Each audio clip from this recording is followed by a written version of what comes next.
अपाने जुह्वति प्राणं प्राणे अपानं तथा परे प्राणापानगतिरुद्ध्वा प्राणायाम परायणाः अपरे नियताहाराः प्राणान् प्राणेषु जुह्वति। हरे कृष्ण। आज हम भगवद गीता के चौथे अध्याय के 29वें श्लोक पर चर्चा करेंगे और ये श्लोक 5 श्लोकों में से 5वां श्लोक है जो हमने पीछे डिस्कस किया था कि 5 श्लोकों में भगवान कृष्ण उन यज्ञों के बारे में डिस्कस कर रहे हैं जो करने की ज़रूरत नहीं है, खासकर कलयुग में तो बिल्कुल भी ज़रूरत नहीं है।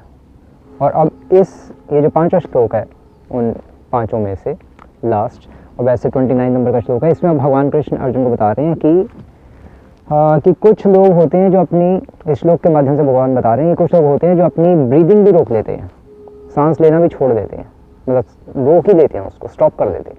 इसलिए ये भी एक तरह का यज्ञ है, क्योंकि सेक्रीफाइस कर दी ना, अपनी सांस लेनी भी छोड़ दी।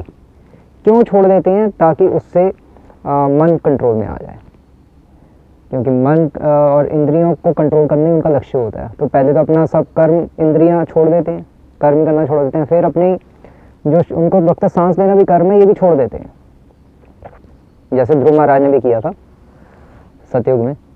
तो अल्टीमेटली ये प्रोसेस सतयुग का है, लेकिन वो कलयुग में करने की कोशिश करते हैं। तो कलयुग में करने की जरूरत नहीं है, क्योंकि कलयुग में अगर हम ये सब करेंगे तो उससे अननेसेसरली पूजा लाभ प्रतिष्ठा ही मिलेगी। पूजा लाभ प्रतिष्ठा केवल शुक्र रविष्ठा, ये कलयुग का प्रोसेस भी नहीं है। कृत्य या ध्यात विष्णु, सतयुग था ध्यान योग का प्रोसेस, ये नहीं है ध्यान योग का। एक्चुअली अल्टीमेटली इससे क्या होता है कि उनकी अटैचमेंट होती है ना, जो वो भी छोड़ जाती है। सांस लेने से भी जीने की जो अटैचमेंट है अपने आप से, वो दिखाते हैं कि हमें नहीं इसकी जरूरत, और उससे पूरा मन फिर कंट्रोल में आ जाता है। उसको कहते हैं कुंभक योग, जो अभी हम आगे डिस्कस करेंगे। पूरा खाली कर देते हैं मन को। तो अब ये जो श्लोक है ये क्रिया योग वालों का, उनका तो चरम श्लोक है, सबसे फेवरेट श्लोक है उनका, जो योगानंद परमहंस वाले हैं। और अब इस श्लोक में भगवान कृष्ण अर्जुन को बता रहे हैं कि अपाने जुह्वति प्राणम, कि कुछ लोग होते हैं जो अपान वायु को जुह्वति प्राणम, प्राण में आहुति दे देते हैं।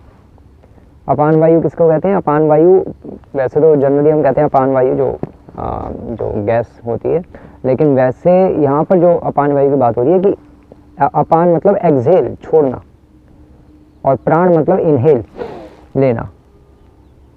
मतलब छोड़ने को कहते हैं अपान और लेने को कहते हैं प्राण। इनहेल एक्सहेल, एक्सहेल और इनहेल, इसको प्राण अपान इस तरह से कहते हैं। और यही आजकल के जो रामदेव बाबा भी जो सिखा रहे हैं लोगों को, जो हेल्थ के पर्पस से, वो तो केवल हेल्थ के पर्पस से ही है, और वो तो आसुरी योग है, मतलब उसका कोई लक्ष्य भगवान को प्राप्त करना है, ये थोड़ा ना बता रहे हैं वो। तो वो चीज़ें एक अलग हैं, वो केवल हेल्थ के पर्सपेक्टिव से बता रहे हैं, कोई भक्ति का प्रचार नहीं हो रहा उसके द्वारा।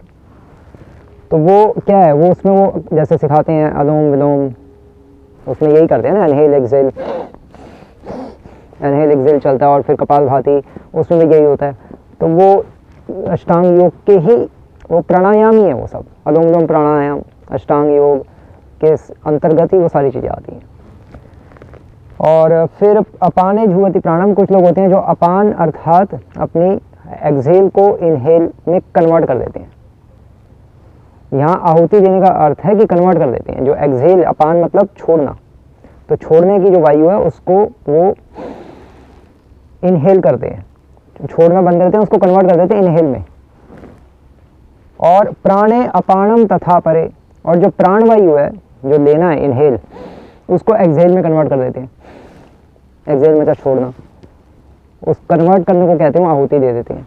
वो उनकी आहुति होती है कि अपनी अगेंस्ट कर रहे हैं ना, अपोजिट कर रहे हैं ना, सेक्रीफाइस कर रहे हैं, कुछ मेहनत कर रहे हैं, इसलिए यज्ञ में आ जाता है। और फिर प्राणा अपान गति रुद्ध्वा, और इस तरह से प्राण और अपान की जो गति है उसको रुद्ध्वा, रोक देते हैं। प्राणायाम परायणाः, कैसे रोक देते हैं? प्राणायाम के थ्रू, क्योंकि प्राणायाम के परायण हो जाते हैं, आश्रित हो जाते हैं। अपरे नियताहाराः, और लेकिन कुछ लोग होते हैं ऐसे, अन्य लोग ऐसे भी होते हैं जो नियत आहार करते हैं, बहुत ही कम खाते हैं, और उससे क्या करते हैं फिर प्राणेषु प्राणान प्राणेषु जुह्वति, और प्राणों की आहुति प्राणों में दे देते हैं। ये श्लोक का एक मीनिंग है। और अब भगवान कृष्ण अल्टीमेटली बताना ये चाह रहे हैं अर्जुन को कि अब यहाँ से ऐसे क्वेश्चन ये उठता है कि ये क्या है अपान प्राण, तो ये क्या है, ये यही है जो अभी मैंने बताया आपको। प्राण वायु कहते हैं इनहेल को, और अपान वायु कहते हैं एक्सहेल को। मतलब इनहेल मतलब लेना और एक्सहेल मतलब छोड़ना, इसको अपान कहते हैं। लेकिन इस श्लोक में अब जो बताया जा रहा है, योगी क्या करते हैं, योगी जो लेना है जो है इनहेल को अपान में आहुति दे देते हैं, मतलब एक्सहेल में कन्वर्ट कर देते हैं, ये समझ लो। मतलब वो अपान और प्राण को दोनों को इस न्यूट्रलाइज कर देते हैं। किसके द्वारा न्यूट्रलाइज कर देते हैं, तो शिल प्रभुपाद इसके तात्पर्य में लिख रहे हैं। तात्पर्य इसका जरूर पढ़ लीजिएगा, तभी चीज़ें समझ आएंगी। और तो उससे क्या होता है, ये प्राणायाम के थ्रू जब प्राण को अपान में कन्वर्ट कर देते हैं और अपान को प्राण में कन्वर्ट कर देते हैं, तो उससे इनके प्राण अपान का फ्लो ही रुक जाता है। मतलब सांस लेना फिर धीरे धीरे रुक जाता है, और फिर जब वो रुक जाता है तो उसको फिर डिटेल में फिर शिल प्रभुपाद इसमें लिख रहे हैं कि उसको फर्स्ट स्टेज वो पूरक की होती है, फिर रेचक, और फिर उसके बाद कुंभक योग, जिसमें बिल्कुल सांस को रोक ही देते हैं, जो ध्रुव महाराज ने किया था। क्योंकि ध्रुव महाराज भी पहले अष्टांग योगी कर रहे थे, ध्यान योगी कर रहे थे, क्योंकि सतयुग का प्रोसेस यही था ना, कृतया ध्याय तो विष्णु। तो पहले वो यही कर रहे थे, तो बाद में फिर आफ्टर 4-5 मंथ्स जब पूरी उनकी समाधि लग गई, फिर वो ध्यान योग से भक्ति योग में अग्रसर हुए और फिर भगवत प्राप्ति हो गई, उनको भगवान के दर्शन हो गए। क्योंकि फिर उन्होंने बाद में सीधा भगवान की ग्लोरिफिकेशन भी आ गए। तो पहले तो ध्यान योग के बाद फिर भक्ति योग में एंटर करते थे ना, क्योंकि आयु भी लंबी होती थी। तो ये था पॉइंट। और तो इस तरह से कुंभक योग क्यों कहते हैं, क्योंकि कुंभक एक घड़े को कहते हैं। घड़ा क्या होता है, अंदर से खाली होता है ना। तो उसी तरह से जो योगी होते हैं वो अपने मन को खाली कर देते हैं पूरा, और सांसों को रोक लेते हैं। और घड़ा क्या, डेड मैटर है, कुछ इनहेल एक्सहेल थोड़ा ना करता, सांस लेता है छोड़ता थोड़ा ना। तो उसी तरह से कुंभक योग उनके योग को कहते हैं जो बिल्कुल सांस लेना छोड़ देते हैं। और फिर सांस लेना छोड़ने पर क्या होता है कि अपनी आयु को फिर कुंभक योग के द्वारा बढ़ा देते हैं जितना चाहें। ये शिल प्रभुपाद के तात्पर्य में लिख रहे हैं। जैसे तभी कई जो योगी होते हैं हिमालय पर्वत पे आज भी बहुत रेयर ही होंगे, ना के बराबर, गुफाओं में रहते हैं, 200, 300 साल, 400 साल, 600 साल जीते हैं कुंभक योग के द्वारा, अपनी सांसों को रोक लेते हैं। तो ये सारा इसके पीछे ये स्टोरी है ये कि किस तरह से ये करते हैं। लेकिन आजकल इसको करने की ज़रूरत नहीं है, इन सारी चीज़ों को। क्योंकि आजकल ये चीज़ें पॉसिबल ही नहीं है।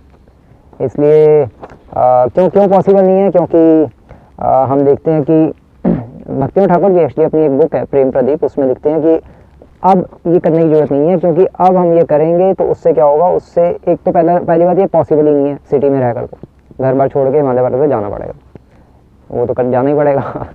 और फिर उससे सिद्धियाँ मिलेंगी, सिद्धियों में फंस जाएंगे, और फिर उससे हम मोरालिटी में फंस जाएंगे। क्योंकि यम नियम आसन प्राणायाम प्रत्याहार धारणा ध्यान समाधि, उसमें यम नियम क्या है, मोरालिटी तो है, 5 यम होते हैं, 5 नियम होते हैं, उसमें मोरालिटी ही आती है, नैतिकता ही आती है कि झूठ नहीं बोलना यम है, और शराब नहीं पीना, ऐसी चीज़ें, तो वो नैतिकता में घुस जाते हैं। या फिर पूजा प्रतिष्ठा मिलेगी आजकल के युग में ऐसे काम करेंगे, तो ये अल्टीमेटली ये टोटके ही है ना, इनसे थोड़ी ना भगवत प्राप्ति होती है। इसलिए मतलब कलयुग में तो खासकर टोटके ही आएंगे। सतयुग के लोगों के लिए ठीक था, कलयुग में इसकी करने की जरूरत नहीं। कलयुग में तो सीधा उष्ट स्पंदन मात्र नहीं, केवल भगवान का नाम लेने से ही भगवत प्राप्ति होती है। ये सारे शास्त्रों का मत है, हरे नाम हरे नाम हरे नाम ही केवल। तो ये पॉइंट है, इसलिए ये सब कुछ हमें करने की जरूरत नहीं है। इसलिए श्री प्रभुपाद भी अपने इसके तात्पर्य में लिख रहे हैं श्लोक के, किंतु भगवान की दिव्य प्रेम भक्ति में स्थित रहने के कारण कृष्ण भावना भावित मनुष्य स्वतः इंद्रियों का नियंता बन जाता है। इसलिए उसको ये टोटके करने की जरूरत नहीं है, ये फालतू के जो फास्टिंग करना या कुंभक योग अपनी सांसों को रोकना, ये सब कुछ करने की जरूरत नहीं है। केवल वो कृष्ण चैंटिंग करे बस। कलयुग का तो ये प्रोसेस है। कृतय अध्याय तो विष्णु तेता मेरे तो मखई द्वापरे परिचर्या हम कलौ तद हरि कीर्तन। कलयुग में तो केवल हरि का कीर्तन करना ही प्रोसेस निर्धारित किया है। किसने किया है वो सब हम अभी डिस्कस करते हैं। एक्चुअली ये क्वेश्चन यहाँ पे ये उठता है कि सतयुग में ध्यान योग की पद्धति थी और कलयुग में हरि कीर्तन, कलौ तद हरि कीर्तन, भगवान का नाम लेना ही पद्धति है, प्रोसेस है। तो अब ऐसा क्यों है कि सतयुग के लोग डायरेक्ट कृष्ण कॉन्शियसनेस क्यों नहीं करते थे? सतयुग के लोग डायरेक्ट भक्ति योग क्यों नहीं करते थे? ध्यान योग क्यों कर रहे हैं? वो भी तो कर सकते थे, वो तो उल्टा परम शुद्ध लोग हैं, वो तो सीधे ही भगवान का नाम ले तो तर जाए, लेकिन नहीं। एक्चुअली इसमें एक स्टोरी आती है अग्नि पुराण में कि नारद जी भगवान विष्णु के पास जाते हैं, तो नारद जी पूछते हैं कि भगवान सतयुग के लोगों का कैसे उद्धार होगा। तो भगवान विष्णु पूछते हैं क्यों, क्या हो गया। तो नारद मुनि कहते हैं कि सतयुग के लोग आपका नाम नहीं ले रहे भगवान। तो भगवान ने कहा अच्छा मेरा नाम नहीं ले रहे, क्यों। तो नारद मुनि ने कहा इसलिए नहीं ले रहे क्योंकि जब वो आपका नाम लेते हैं तो उनको डर लगता है। क्यों लगता है डर, इसलिए लगता है क्योंकि उनको लगता है कि जब हम आपका नाम लेंगे तो हमारा मन तो पूर्ण रूप से नियंत्रित है नहीं, और हल्का सा भी इधर उधर भागेगा तो उससे अपराध हो जाएगा। अपराध अर्थात आपको दुख पहुंचेगा। अपराध उसको ही कहते हैं जिस क्रिया से भगवान को दुख पहुंचे। तो उससे क्योंकि आपको दुख पहुंचेगा इसलिए वो आपका नाम ही नहीं ले रहे डर के मारे, क्योंकि उनको पता है जब हम नाम लेंगे तो उस समय हमारा मन तो भागेगा ही, पूर्ण रूप से कंट्रोल तो है ही नहीं। सतयुग में जो लोग होते थे वो दो तरह के होते थे, या तो सिद्ध परमहंस या साधक परमहंस। तो जो साधक परमहंस थे वो जब भगवान का नाम लेने बैठते थे तो उनको टेंशन हो जाती थी, इसलिए भगवान का नाम ही नहीं लेते थे। उनको पता था हमारा मन भागेगा तो उससे अपराध होगा, भगवान को दुख पहुंचेगा, क्योंकि जब के समय मन भागना मतलब बहुत बड़ा अपराध। सतयुग में मन से किया गया अपराध ही बहुत बड़ा कहलाता था। कलयुग में तो मन से किया गया अपराध नहीं होता, खासकर भक्ति के शुरू के 10-15 साल तक, बाद में होता है अगर तब भी हम अपना हृदय शुद्ध करके आगे ना चले तो इस तरह से उन्होंने फिर कहा। और फिर भगवान ने कहा ठीक है, अगर ऐसी प्रॉब्लम है तो सतयुग के लोग फिर, क्योंकि इनकी उम्र भी लंबी है, तो मैं ध्यान योग प्रोसेस इनके लिए भगवान ने एप्लीकेबल किया कि सतयुग के लोगों को यही करना चाहिए, ध्यान योग। और फिर भगवान ने वहाँ पे कहा ठीक है इस तरह से, और फिर इसलिए सतयुग के लोग फिर ध्यान योग में लग गए, यम नियम आसन प्राणायाम प्रत्याहार धारणा ध्यान समाधि, जो साधक परमहंस लोग थे। और फिर उन्होंने अपने आप को ध्यान योग से शुद्ध करके और फिर भक्ति योग में भगवान की ग्लोरिफिकेशन करते हुए भगवान के धाम चले जाते थे, जैसे ध्रुव महाराज ने किया। तो इसलिए सतयुग के लोग डायरेक्ट कृष्ण कॉन्शियसनेस नहीं लेते थे। ये एक इसका एक आंसर है इस क्वेश्चन का कि क्यों सतयुग में भी लोग सीधा हरे नाम ही केवलम कर लें, लेकिन वो भगवान का नाम लेने में डरते थे। पॉइंट ये है। तो ये इस श्लोक की एक्सप्लेनेशन है। हरे कृष्ण। श्री प्रभुपाद की